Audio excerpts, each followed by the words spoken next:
Welcome to the wonderful world of wine, exploring all things wine with you. We are your hosts, Mark Lindsay and Kim Simone, and you can find us on Facebook at The Wonderful World of Wine.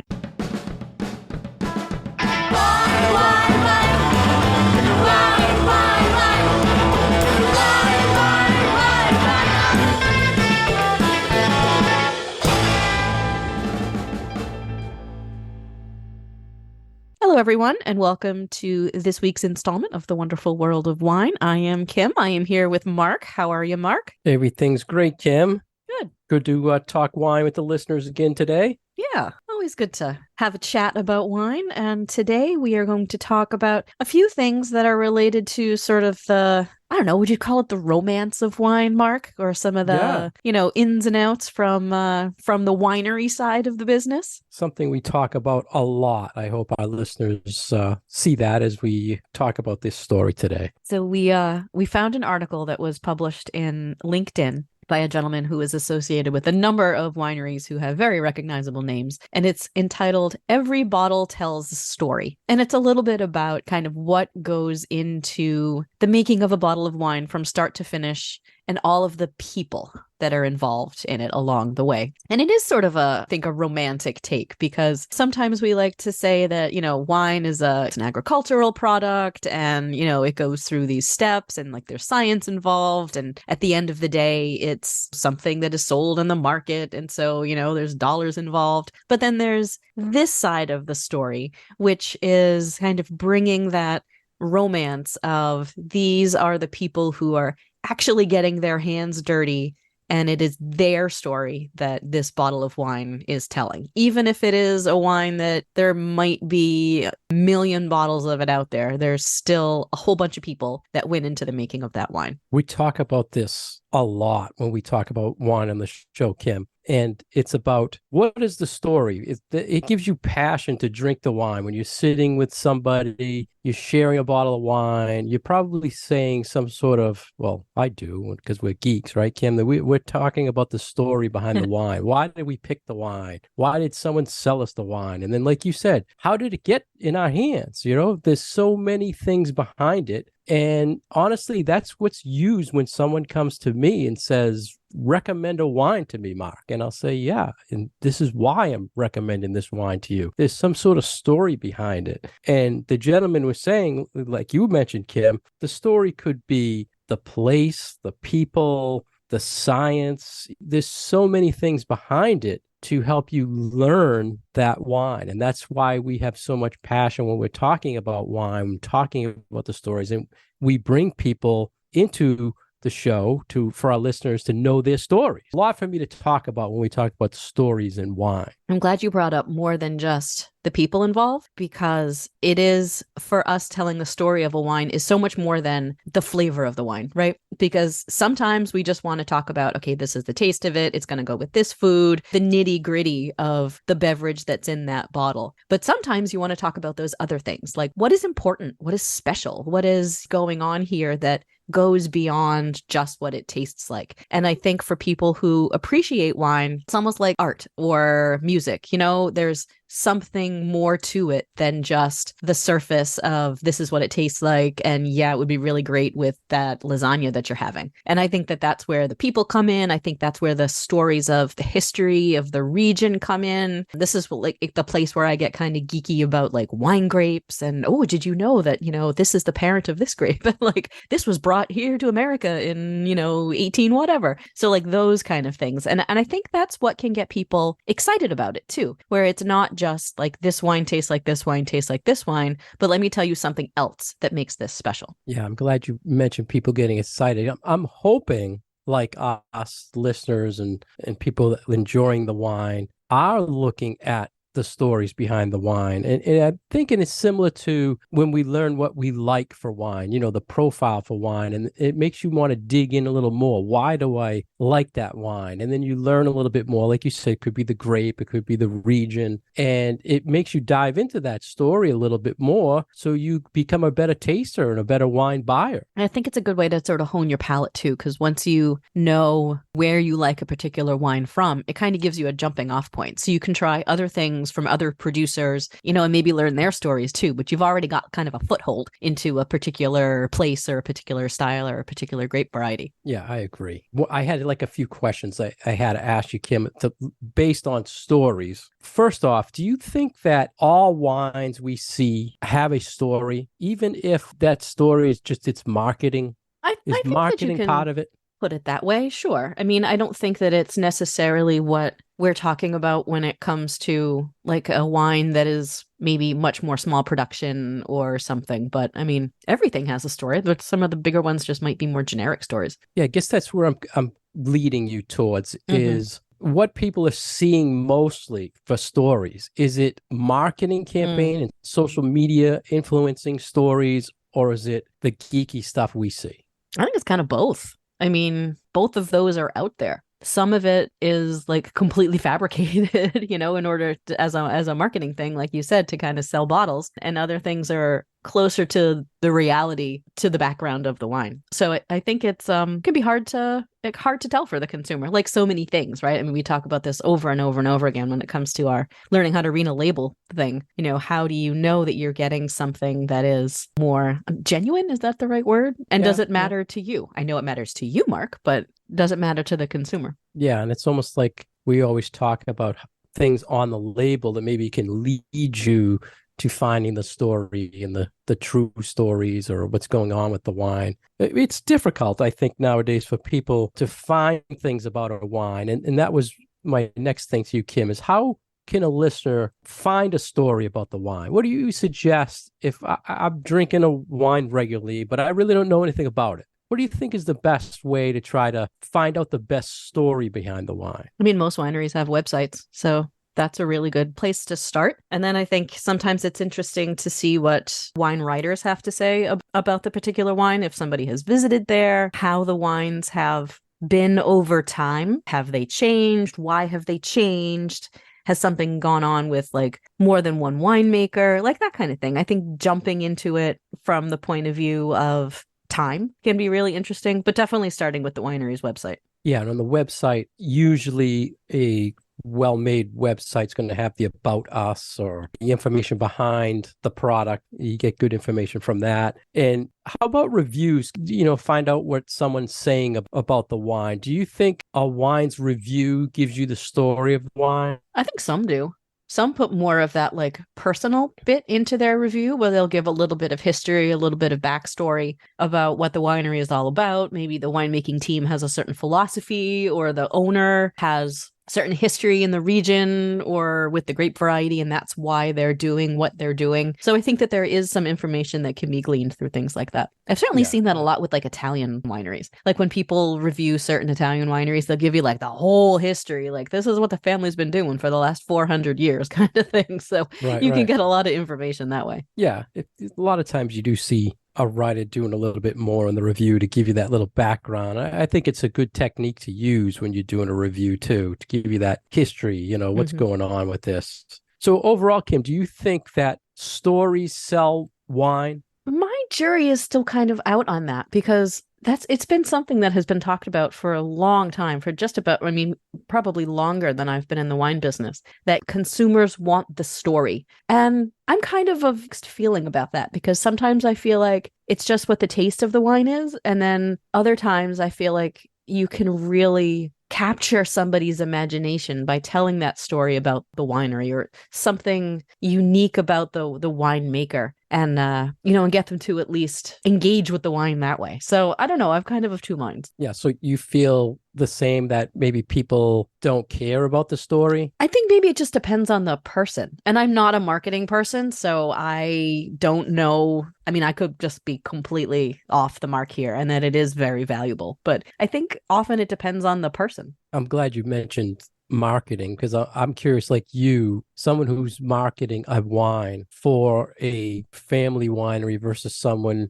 who's marketing a wine for a brand. Are they trying the same? Like, is a brand, you think, trying to tell a story? It's trying to think of a story to get you hooked in, whereas a smaller winery needs to really focus on the story. You know what I mean? Are they? Yeah. I I wonder think if it's their goals certainly, are the on the one same. hand, I think it's easier for a smaller winery because they actually have like a unique story to tell along with it. They don't have to make something up. Right. Yeah. And when I think of that, I think of like Franklin's own La Cantina and Bob and his family winery. It has a tremendous story. Like you go there, you know the story, right? You're Hmm. living the story. You're experiencing the story. Yeah, you're touching the So a grapes, lot you're of doing it all down there. yeah. So I think people that have a physical winery, you go into a location, that's part of the story. It's helping them more than not knowing, Hmm. that type of things Hmm. about a wine. And I think that's actually a really excellent example, I think, Mark, of using the personal story to make a brand be more in the eye of the consumer. In our little community here, because we have a winery, people can physically go there. And I think the story of that winery and the fact that you can go there and you can go there whenever you want because they're so close and you can meet your friends there, like that part of it is, I think, a really great way of motivating people to buy the product, whether or not it's a style of wine that they might gravitate towards. I think just the fact that it's a local business, it's in our community, and there's something unique and really neat about that. So I think that that is a big part of going to a local business and having that be a part of the community. Well, let's talk about wine education, Kim. And I had to ask you, without a wine story, would there have been a need for education? Like Yes, but I think it would be a education? little bit more boring.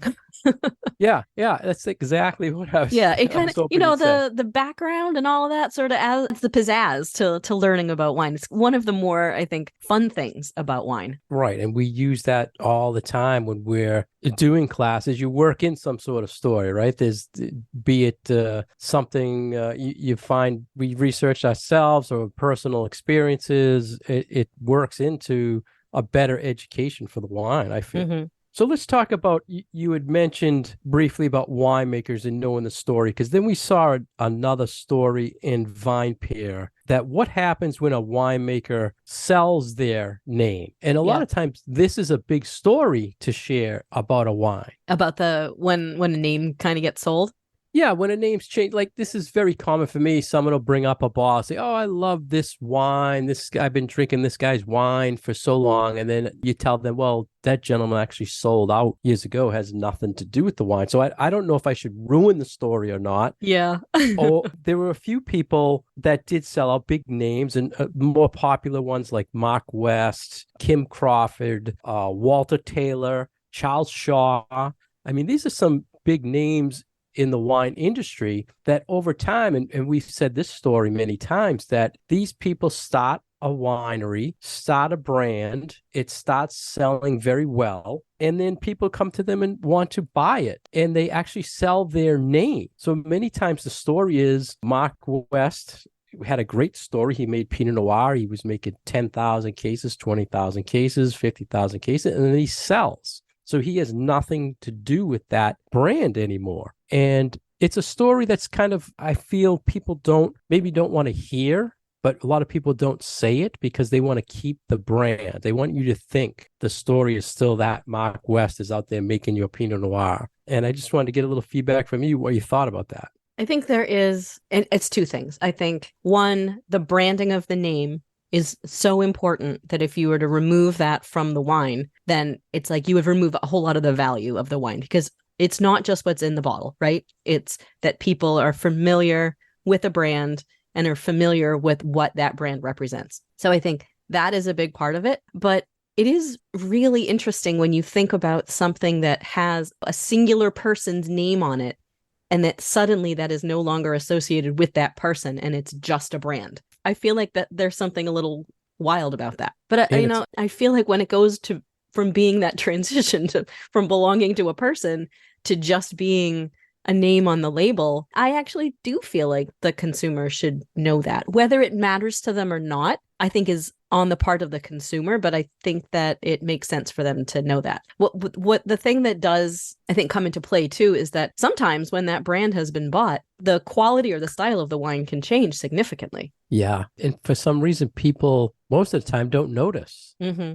And if they knew the original story and kept following the Yeah. story, Yeah. they If they're they buying would, it for the yeah, romance of that story. And now, now the second right. chapter of that story is that, hey, this has been sold, you know? It brings us all back. Are people really following the story behind the, especially wines that they're very dedicated to, and it's their go-to wine? You Mm-hmm. know, are they following what's going on with their everyday drinking Yeah. wine? This has certainly Um, happened to me in, over time with some go-to wines that I had, house wines or whatever. And if they got bought and they changed ownership and they changed winemaking, and it's like, it's just not the same. Yeah. And luckily, like we tell the listeners, there is a lot of wine out there and there's always something new coming along. So it's easy to replace that story, right, Kim? It's easy to move on Because and there is a create. lot out there. Yeah, it's a lot Right. of opportunity to try new things and find a new favorite wine. So did you use, as far as promoting or selling wine, have you used stories more when you were in retail or when you worked restaurant?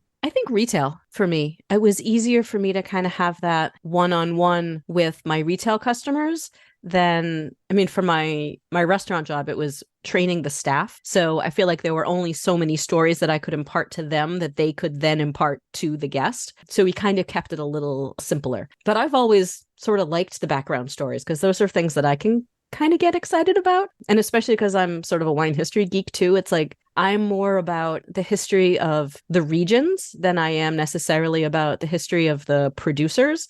So I kind of get into that part of it a little bit more with people. But yeah, I do feel like when I developed a relationship with people on the retail level, I could get them excited about a particular wine just by telling them like either the background of the winery or like my personal excitement for it. So that definitely helped. Do you And think then it's my own because, stories, because we can also come up with our stories, how right? we, relate to the wine. And that adds, I mean, that's part of the story of the wine is how us, the wine professional, how we have interacted with it. Did we use it at our wedding? Did we, pair it with a particular great meal? Do we have some other association with it? And that adds to that story. I think the setting plays into that a lot, right? I mean, in the restaurant, you have to tell the staff why they want to recommend it, but the story should be a short one to Mm-hmm. kind of get that consumer kind of moving on. Whereas in a Mm-hmm. retail setting, you can spend some more time and Yeah. really hit those finer points of the story, unless it's a wine dinner at a Hmm. restaurant where they get into deeper Right. And then we have to information. talk about it. Right. then Right. we want more background. So wine stories, we've talked about it a lot on the show, and Kim and I are very passionate passing on stories to you, our listeners, and hopefully next time you pick up a bottle and you're sharing it with friends, you find out a little story about the wine and tell each other what you learned about it, and makes a day go a little faster, right, Kim? Passing on the story, Mm-hmm. I think it adds to the enjoyment too. like you said, the romance of the The wine. romance of wine. It's not just about what it tastes like in the glass.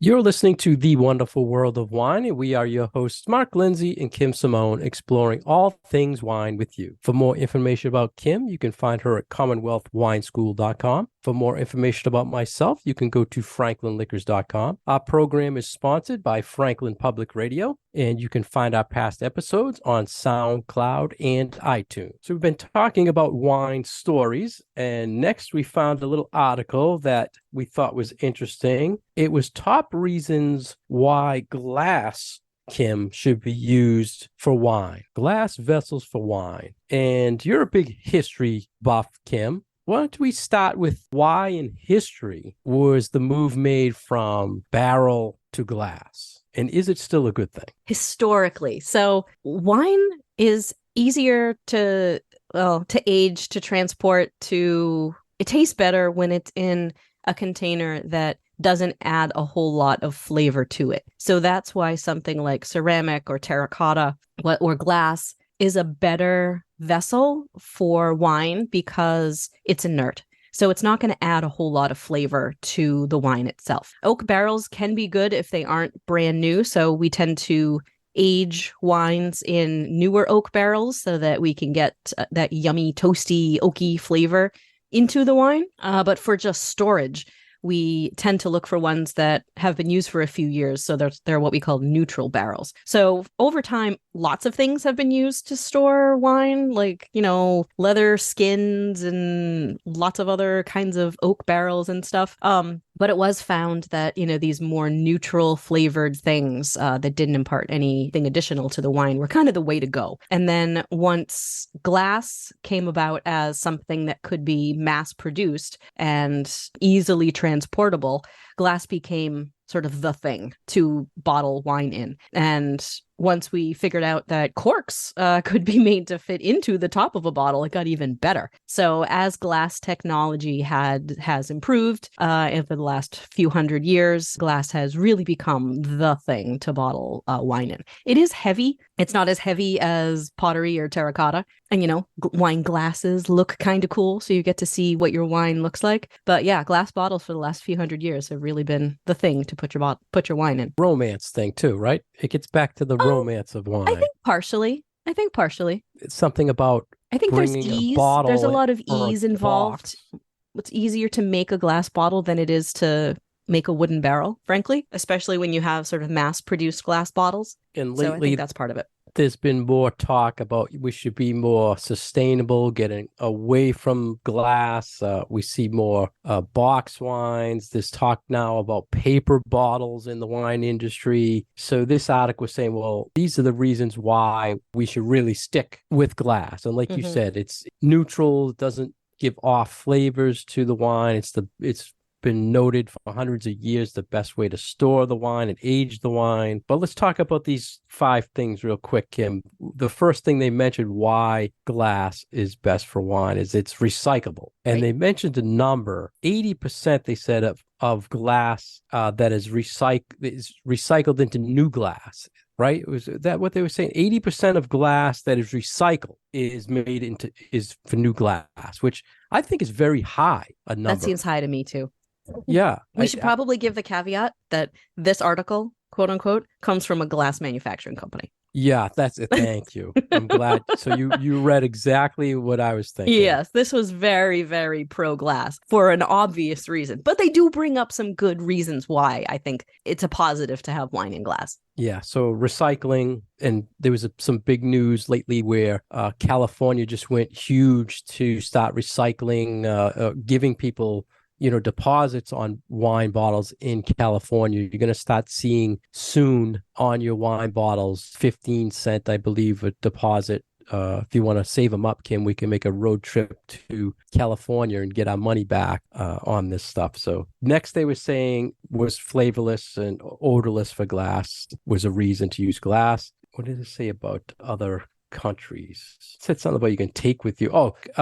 Containers. I don't understand what they meant about that, about putting into other containers. Did that make any sense to you? So I think what they were saying was that even if you can't bring glass somewhere like to the beach or something, you could just transfer it into a different container.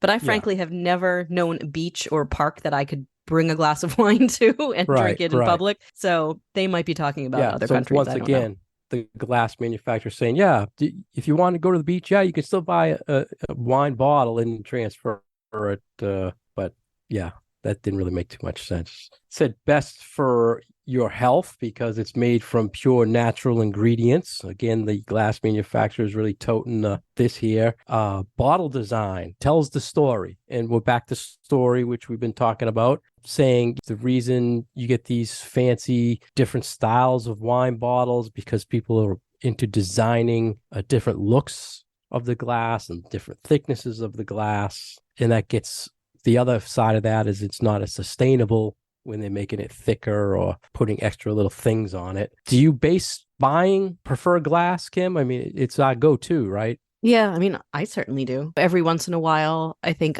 a bag in a box has its place. Same with cans. But I mean, the market is so just still saturated with glass bottles that I think it will take time for those other packaging methods to kind of become a little bit more of the norm. Glass is really great for all of those things that they mentioned. The recyclability of glass, if people recycle it, which they do need to recycle it. Also for the neutral nature of glass, it preserves it very, very well. But I think that it's got some downsides too. I mean, it's very heavy. It's not the greatest for the environment to produce, and transporting it all over the place does take a lot of resources. But I think it's the best that we've got right now, honestly. Yeah, everybody who's aging wine is putting it down in glass. It's in a bottle that's sitting down and aging. You're not aging anything in plastic or box or things like that. Yeah, plastic is problematic because all plastics are air permeable. So you can have wine in it for a small amount of time, but you can't age it and you can't keep it for very long because it will start to have too much exposure to oxygen. And there was a big shortage just after COVID where winemakers were having a problem. Have you heard anything lately? Has that issue gone away? I haven't heard anybody complaining. There was one particular issue, I think, with the refinery, if that's the right word, in Argentina, I think, somewhere in South America, that was the issue with that. But I haven't heard anything recently. I know one of the wine publications I followed for years, they used to do a spotlight on a wine and then they tell you, it uses this cork, it uses this bottle. And I was shocked that a lot of the higher end $100 Napa cabs that were using like Chinese glass, and I'm sure they're paying, next to nothing when they get it in bulk. And a lot of the questions I would ask of the winemakers, I would ask them if they had a Chinese glass noted on their tech sheets and stuff, if they clean the glass. I was always wondering, do they blow it out? Because there was a story at one time where there was a lot of particles, not only dust, but like leftover shards and stuff from manufacturing because they want to crank it out so fast. Well, that's and I was shocked at the number. Yeah, I was shocked at the number of people that they just take them out of the case and load them in the line. You'll see them dumping the glass and put them in the line and putting them on. Some of them have like a little blower. Some pump gas into it to get everything out of the air. I've seen the inert gas pumped in there first so that you get rid of all the oxygen. But I've never considered that as a cleaning method. Yeah, I mean, you think of what did you see when you were in Champagne with the bottling line? Do you see them? We did not see any bottling. We didn't see any bottling going on. I wonder if they rinse them before they fill them there. Maybe. And I did have the same discussion with a distiller one time when I asked them, they source their glass. I asked them if they clean it, and they told me outright, no, we don't do anything to it. And I was kind of shocked. At least they're being honest. Yeah. No, but I don't think people really, think about it. But I guess there's a lot of products we buy like that we just don't think about it. Them, don't rinse it out and that type of thing. Was our peanut butter jar cleaned before the peanut butter was added? Right. Just something that like you said, there's all different countries that are making, they're sourcing, they're transporting this stuff. So yeah, I mean, glass for wine is the go-to. And I think myself, it's more of the romantic story to open a bottle than to unscrew a plastic you still bottle like popping the cork, don't you? Yeah, I mean, it's as much as that is that it's the whole glass, it's the vessel behind it. So we just thought we'd tell people top 5 reasons for glass being best, and we covered stories.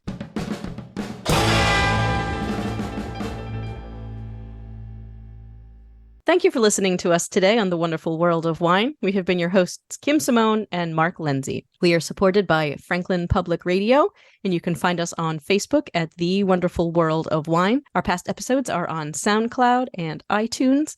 Cheers. Wine.